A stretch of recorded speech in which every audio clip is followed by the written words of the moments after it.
ہم رسول اللہ کے ساتھ بعض سفر غزوہ بنی المستلق میں تھے۔ جب ہم مقام دیک ازات الجیش پر پہنچے تو میرا ایک ہار کھو گیا۔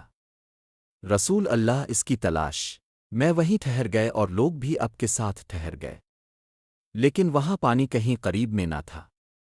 لوگ حضرت ابوبکر صدیق رضی اللہ عنہ کے پاس آئے اور کہا، حضرت عائشہ رضی اللہ عنہا نے کیا کام کیا کہ رسول اللہ اور تمام لوگوں کو ٹھہرا دیا ہے، اور پانی بھی کہیں قریب میں نہیں ہے اور نہ لوگوں ہی کے ساتھ ہے۔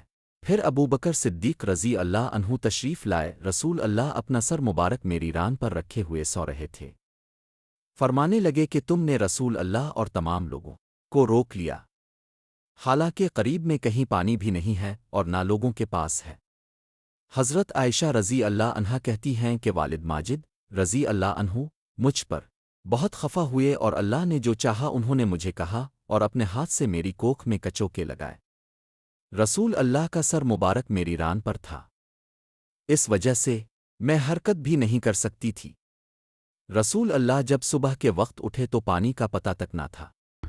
بس اللہ تعالیٰ نے تیمم کی آیات اتاری اور لوگوں نے تیمم کیا۔ اس پر اسید بن حضیر رضی اللہ تعالیٰ عنہ نے کہا، اے آل ابی بکر، یہ تمہاری کوئی پہلی برکت نہیں ہے۔